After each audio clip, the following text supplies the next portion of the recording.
Hey, what's up there, everybody? It's Odin here. It is Sunday.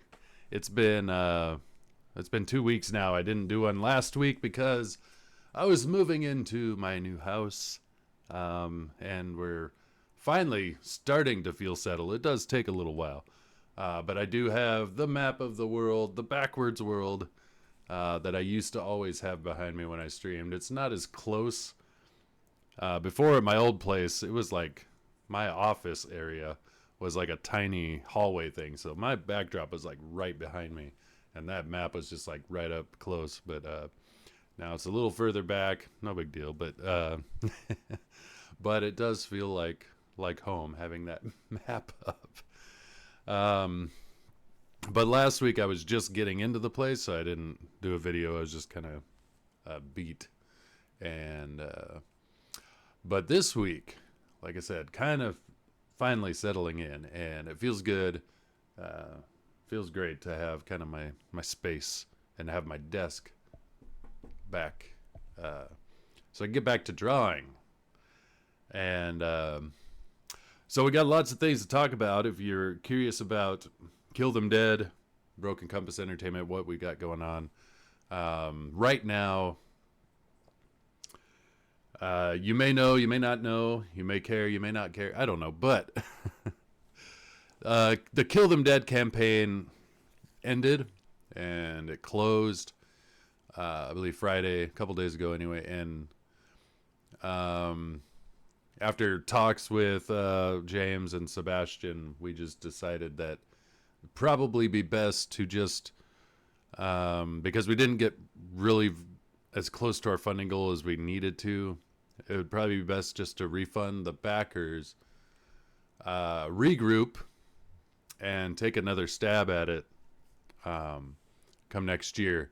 And the only reason to refund the backers is because it just feels weird knowing that at the end of the campaign we're hoping to have more so that we can move the ball along a little faster.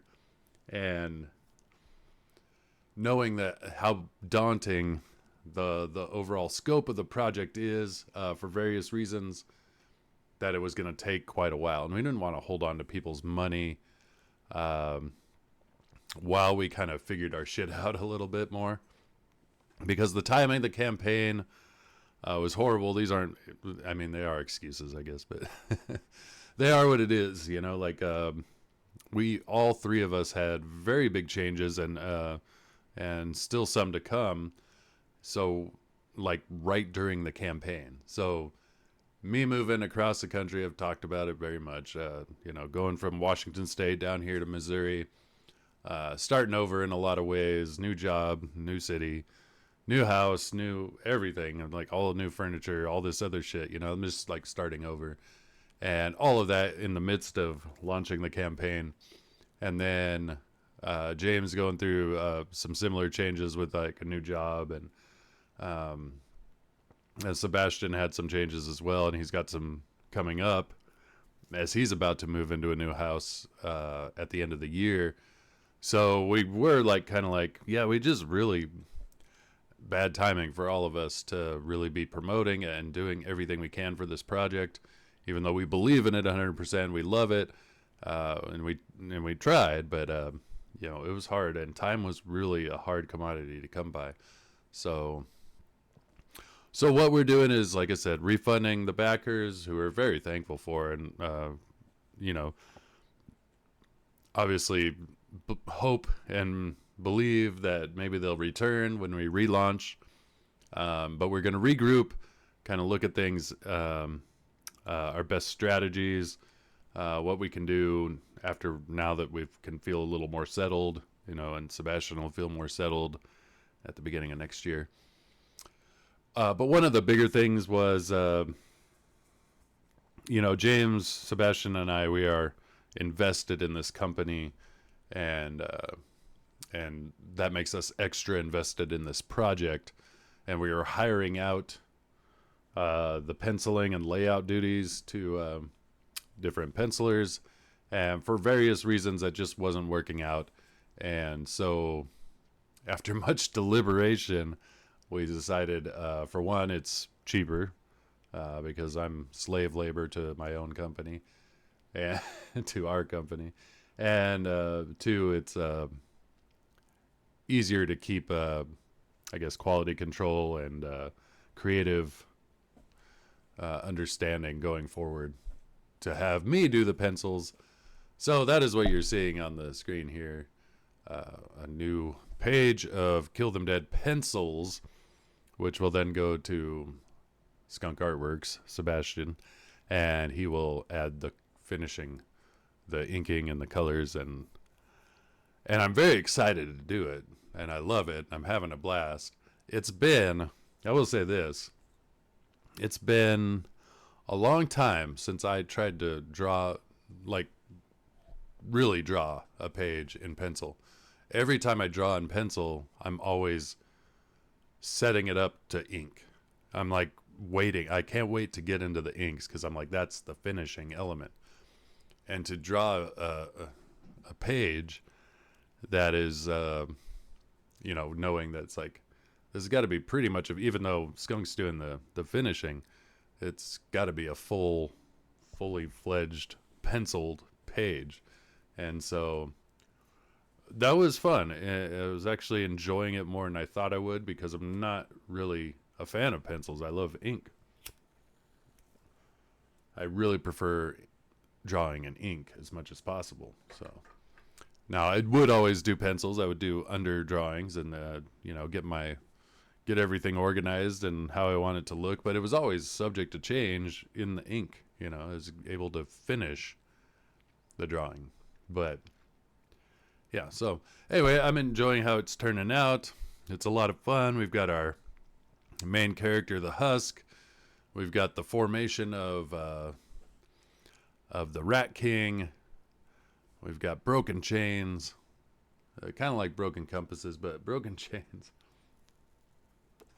And so that's the thing. Like, I want people to understand is we're not giving up on this project. We're definitely going to make it happen. We all love the project. We love it so much that we felt like we didn't give it the attention it deserved at the time that we launched, and we really just want to regroup, take another stab at it when we have a better battle plan, a better resources of our time and energy as well. So that's what's going on. Again, all of the art contest winners, if you're watching this, I'm gonna hit you all up, but we'll still pay you out, because that was the promise. That was what we said, was after the campaign ends, we will pay out for the art contest winners. So that's strictly coming out of our pocket because we're refunding all the backers. But we made that promise, and we also want you to know that you won the art contest. You get what we said we would deliver, and when we relaunch and finally get to fulfillment on this, you will still get that other portion of your winnings, which is getting your art put on the picture disc on the albums. So make no mistake, you guys all won. You made some beautiful art, and you're still in the part of the process. It's just like I said, we had to just kind of pull back and reassess, and that's really all it is. But we didn't want to do that while holding on to people's money, knowing that it might take us a little time to reassess. So the project's still going to happen. It's going to take a little longer, but it might actually go faster because maybe we'll have a better plan of attack. I think with me doing pencils, it will go faster. That was one of the issues, was we weren't getting pages fast enough for Skunk to put the finishes on. So anyway, all that said, that's Kill Them Dead. It's not on a hiatus. It's just going into the background a little bit, so we can really work on it and really formulate a better plan, because we're not good at this. Like the promotion and things. We're good at creative things. We're good at drawing. We're good at writing. We're good at painting. We're good at all these elements. But the other stuff, we're definitely still learning, and there is a learning curve. So, but when when the project was this ambitious and it didn't do as well as Bastards or Shove in the campaign, that's when we kind of pulled back, because Bastards and Shove were fairly straightforward books, you know. We're just printing them and shipping them. This one's got so many moving parts that it's like, well, we really needed we needed to do better, and we need to do better. So, but it's focusing our marketing and promotion a little bit better, as well as getting more of the book done will also help sell it too. So all those things. But yeah, we just want to have more, marshal our learning experience of the first campaign,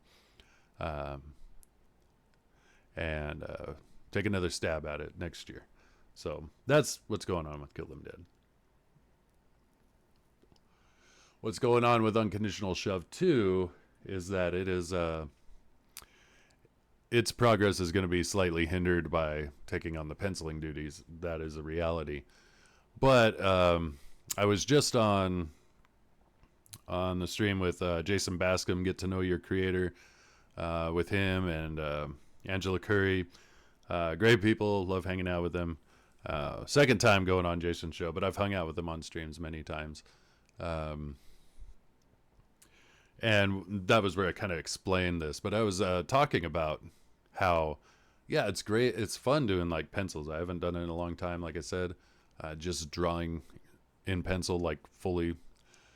But if I get burned out on that, I always have Shove to go back and like utilize the inking. And so they're going to be projects that I work on side by side, because it's always good to have something you can take a break from and go to something else. And so I'll have those working side by side.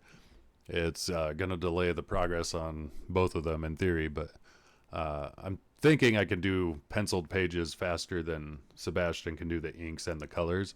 So I think I'll always still be ahead, hopefully, of the game with that.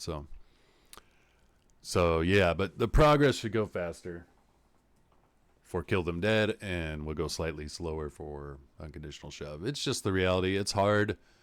You know, you get really ambitious and you have all these cool ideas and you want to make all these things.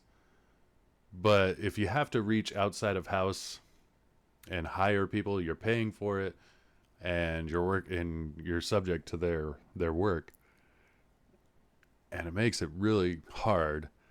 But then also, you know, you just want to release so many cool things, and you only have so much time. So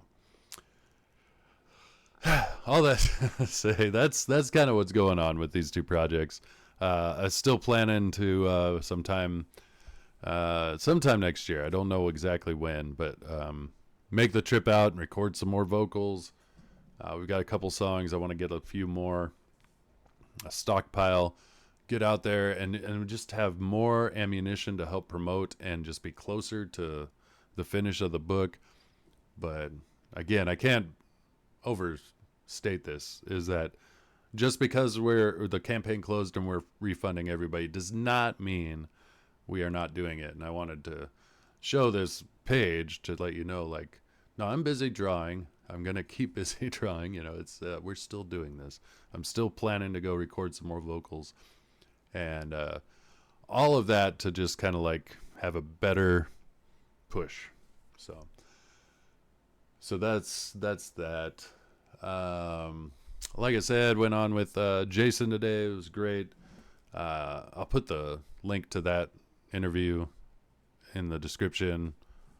Skunk Artworks, Sebastian, he showed up a little late because he had some previous engagements, because there's some confusion. We thought it was yesterday because that's what he told me, but he's like, no, it's Sunday. I'm like, well, you said the 2nd and the Sunday's the 3rd, but nonetheless, it was great. And Saturday we had another fun time. Saturday Night Leaped. I'll put that description down, or link down in the description as well. Go check it out. Visited by our friend Matthew Bond, as we just hung out and we talked about sitcoms of all things. The great I hesitate to say American institution because it may have started as an American institution, but it became a worldwide phenomenon to have sitcoms. And so we touched on a lot of the British ones, which my favorite falls under the British sitcoms, which everyone who knows, if you've been watching my channel, you know Red Dwarf is my favorite show of all time. Absolutely hilarious. But Chris Fisk brought up IT Crowd, and both James and I are just giant IT Crowd fans. So that's another one that's just a great British sitcom. So we talked about sitcoms. Uh, they're obviously a staple of the TV watching diet of people our age, because it's not like today. We were kind of subject to what they gave us, and we still had, looking back, still seems like we had a lot of options. But yeah, the sitcom, and it was a lot of fun, like just being goofy and having fun, of course, hanging out with Ryan Miller and Chris Fisk and James, and then Matthew Bond came and hung out, and we have a very special guest this coming Saturday. I can't remember his name, and I don't think I'm supposed to announce it yet for some reason. I don't know why, but former NHL player. He was a former Philadelphia Flyer enforcer, but that'll be fun. I'm a hockey fan, but it's lower on the list. So like I'm a football fan. I'm an MMA fan. I'm a boxing fan. I like basketball. I like basketball and hockey are kind of congruent. Like I like them, but I don't. I'm not fully fledged, fully steeped in understanding. Well, I understand basketball better because I played it, but I never played hockey. So that's probably the biggest thing I have going against me with hockey is that I never played it. I played football, I played baseball, I played basketball, and I love all three of those sports. And I enjoy watching them as well. I dabbled in martial arts and even mixed martial arts, and not really boxing per se, but I like combat sports, and I've always had that in my DNA to enjoy it. But hockey, like, it seems so enjoyable, but I've never even put on a pair of ice skates, so there's that. That's probably why I didn't have quite that connection, but I love it. But I don't understand the nuance of it the same way I understand other sports that I've played.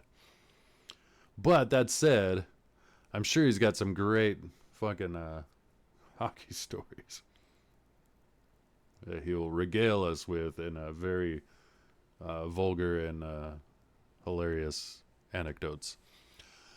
Let's see, what else? I could throw it out there if what do you guys think? Now that I'm getting back to being settled, should I bring back the Red Dwarf commentary? It was more for my own entertainment. I think it's just kind of fun to like go through each episode and go, oh yeah, that was fun. But I don't know how much it was enjoyed by anyone else but myself. So that's a question I'll throw out there just for the channel content. I've been throwing up more driving and singing videos. I have another one or two to upload that are done, and then I'll keep doing them. So yeah, like I said, getting settled in, getting back into the groove of what feels comfortable. Pursuing the creative things that I love, rather than just kind of like planning and doing all these new things, like moving across country and starting a new job. New job's starting to settle in. It's still very new, but part of the reason why it's so interesting is because they've never had the position before. They said, oh, we need somebody who specializes in this area to work for us. And because we're tired of being subject to the people we hire to do this, so let's bring our own in-house person. And that's the thing. They don't hire the same. They utilize multitude of vendors to do what I do. And now they're like, okay, you're going to do this. We're still going to work with all these vendors, but you're going to be the one who designs. And then we're going to tell them this is what you have to produce for us. And I'm like, oh, okay. So that's an interesting place because they don't know what the expectations are, let alone me. And I'm sitting there going like, well, what do you want? You know, and they're like, I don't know, you're the expert. You tell us. I'm like, okay. So I'm kind of making it up as I go along, which in a lot of ways is great. In a lot of ways, it's optimal and what preferable. But in a lot of ways, it's hard because I don't, because especially when it gets slow for me, I'm like, I'm asking my boss all the time, "Are you guys happy? Is it working there? Like, oh yeah, you're doing great." And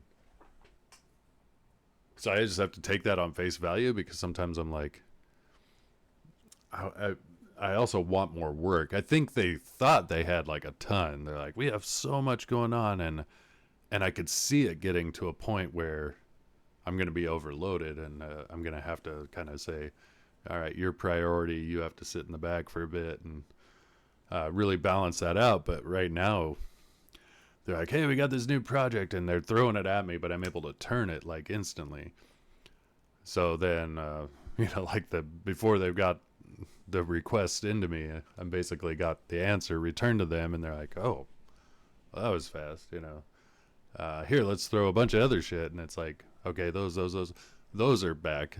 And just like turning, turning it way faster than they thought, I think. So there's that. So they're kind of going, maybe it's not as much as we thought, but I do realize that it's going to get crazy. And, especially when everybody wants everything all at once, that's when I'm going to have to prioritize. But just learning the business, I'm like, I don't know where to prioritize. So I'm trusting my managers to say like, hey, you tell me, if it gets busy, you've got to give me you know, the marching orders on priority. But that said, that's part of the reason why it still feels new is because it's not just kind of like a seamless transition. It's new for everybody.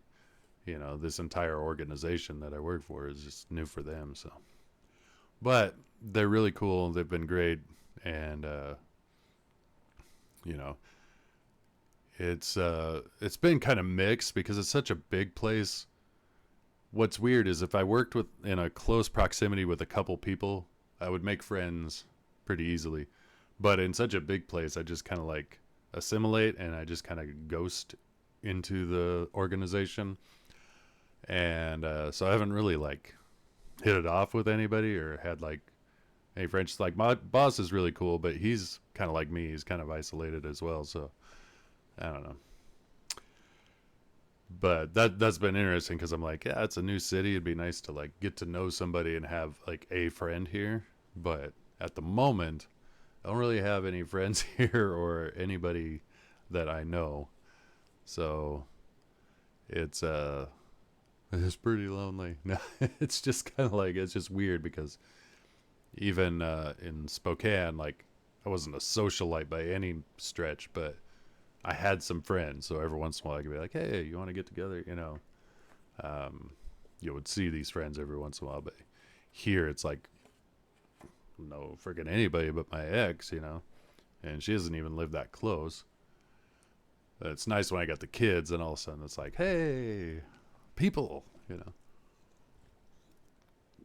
Now I work with a lot of people, but it's tons of people, like lots and lots of people. I think there's almost 1,000 people under that roof, and the buildings.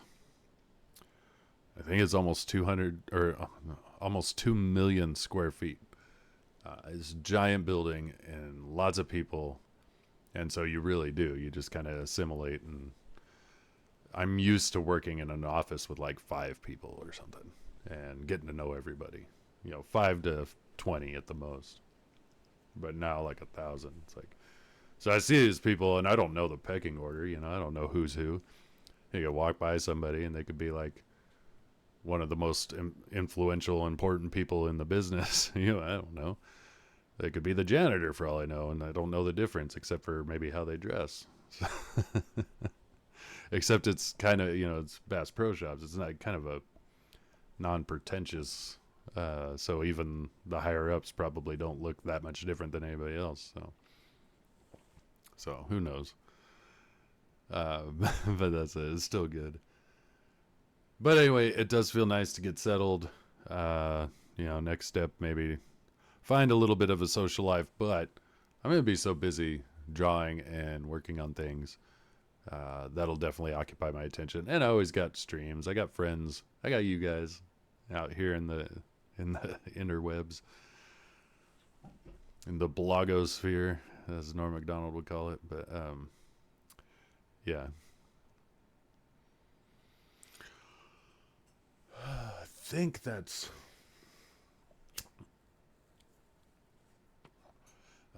all I got. Yeah, pretty much. Probably making a trip to Colorado here around New Year's. I was originally wanting to go right around Christmas and go maybe have Christmas in Colorado with my family. But I'm going to bring a couple of kids, and they, it's more expensive. Everything's, but I don't want to deal with holiday travel. If it's just myself, it's probably not as bad, but like having kids, that can be a little more of a task. So I was thinking like after Christmas, maybe closer to New Year's. I know it's still pretty crazy, but it might be a little less crazy.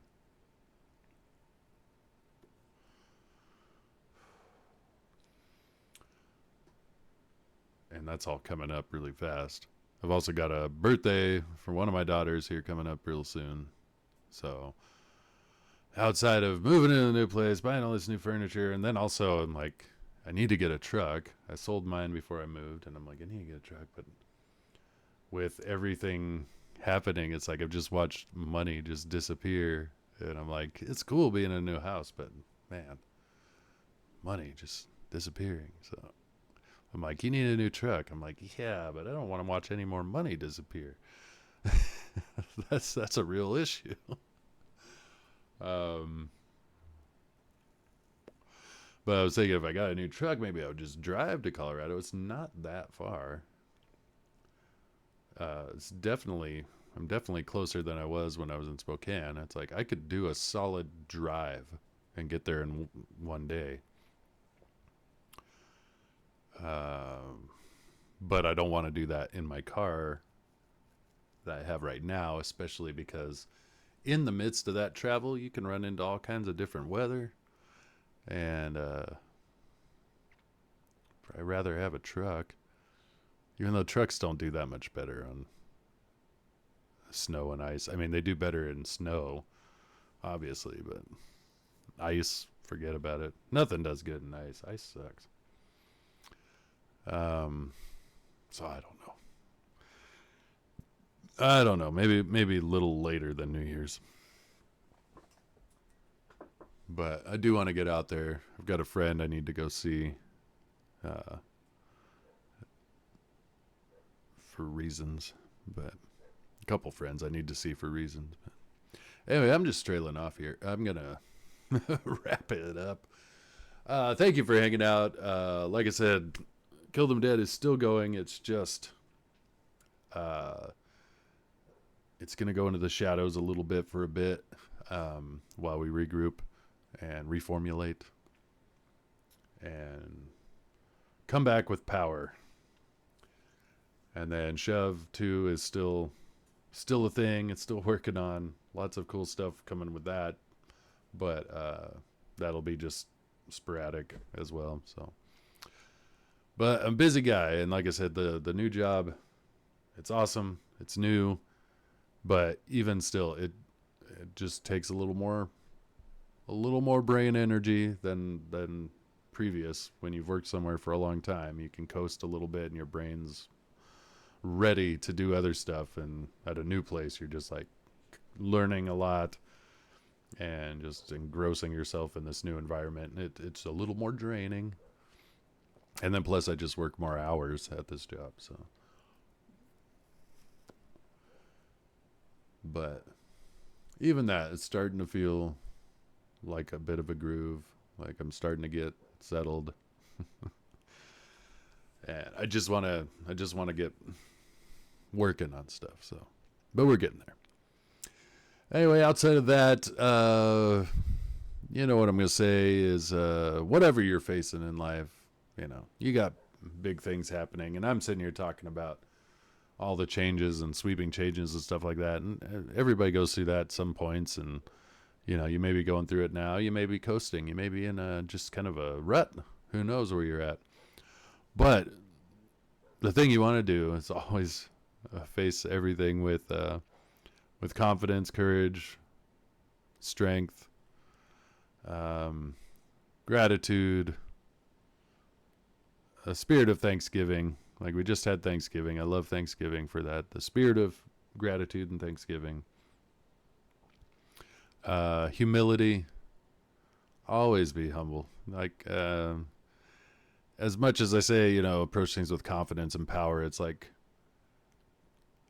humble confidence is one of the most endearing qualities you can find in a person. It's extremely attractive. It's like that is like a leader. That's what people want to see. That's what they love. Is like, you know, you're capable. You know, you can do whatever task faces you. You can accomplish it. But you don't brag. You don't try to draw attention. You don't try to showboat or get cocky or any of those things. You just do, and you stay humble. I mean, that's easier said than done. Like all these things, it's easy to forget to have that attitude of gratitude. It's easy to forget your confidence when the world's crashing in on you or whatever. But they are the virtues. They are, you know, gifts of the spirit as well. They're things that are, they're what everyone knows is right. And the more you can just become those things, just the better your life is going to be, and the more people are going to gravitate towards you and trust you and lean on you. But you know, some people may not want that, but they're going to, because you become like a rock in the lives of others. And you know, but I've always said, like, aren't you strong for a reason?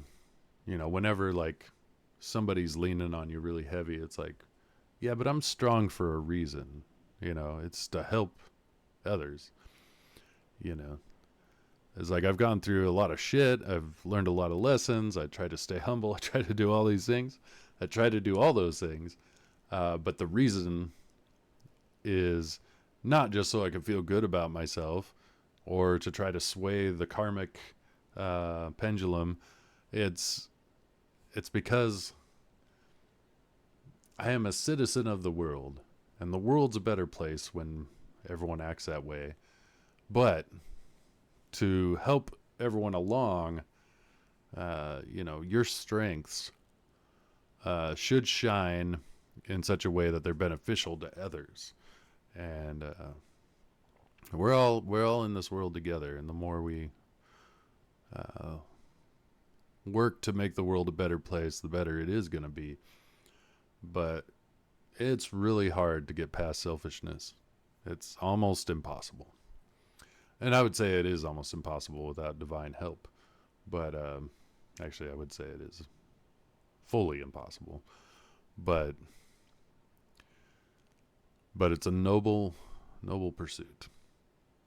So, and then above all that, integrity. But integrity sums up all those things, and it is the embodiment of all those wonderful virtues. And so that's where we want to be. And so wherever, like I said, wherever you're at in life, coasting, in a rut, world crashing down, all kinds of exciting change, all kinds of not so exciting and painful change, wherever it is, don't forget that those are the things that get you through. I'll never forget this. One little story. This is a story from the Bible. It's a story about Daniel, And Daniel's one of my favorites.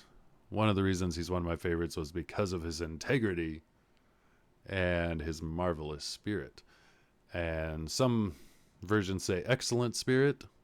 Mine says marvelous spirit. Same thing, basically. But his country was invaded from another country. Or, basically his people were invaded by another people. And as they took over, they implemented their own rules, their own protocol for how to behave and what to do. And what Daniel did was assimilate and do everything they asked and say, all right, I'm going to be the best citizen. This is just the tides of change. But because he knew that there wasn't like he couldn't just put his boots in the ground and fight back. He would be dead.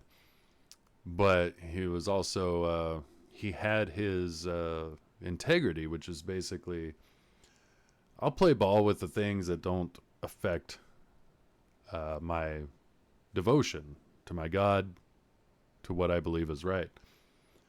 And so there were things he wouldn't budge on. He was the greatest in every other aspect, but they're like, hey, why don't you do this? He's like, I won't do that. That's not me. One of them was eating certain foods. Another one was that he prayed 3 times every day, regardless of what anybody said, or it was his devotion. But anyway, he gets trapped, and but the king loved him. He thought it was great, and he became, a higher up person, a very trusted person. And the king loved him because he was solid, absolutely solid, marvelous spirit. And well, there was people who didn't like him because they didn't like his marvelous spirit shined a light on their evil spirit. And as that happened, they entrapped him, got the king to force his hand to where he had to throw Daniel into a pit of hungry lions, as the story goes. And basically, the end of the story is basically that he was protected and all that. Protected by God, divinely protected for a greater purpose, even though the circumstance had put him in this den of lions. And you go back and you wonder, why was he so protected? It comes back to those same things, that integrity, that marvelous spirit. And so these things have an effect that is stronger than just in the moment. I can't make any promises that it will protect you from lions, but proverbially, it very well could. And I do believe those kind of things. So that's another reason it's a noble pursuit. That's not why you do it, but just keep that in mind. So anyway, with that, I'm going to wrap this up. Until next time, be on the lookout when we do. I mean, I'll be talking about it a lot, but when we do relaunch Kill Them Dead, trying to think of what else. Besides that, join us Saturday nights for the Saturday Night Leaped. I'm going to try to hit up some of my favorite draw streams. Go hang out with the Topicless guys with J-Bot on Thursdays, which I missed 2 weeks now because he had Thanksgiving off. And then last Thursday I was just too busy. But like I said, getting settled, I can kind of get back to what I like doing. So anyway, and I like making these videos. Hope you enjoy them as well. Just me rambling on a bit. With that, there's probably other shit that I might have wanted to talk about, but it's getting really long. So I will say farewell. And until next time, it's Odin here. We'll see you.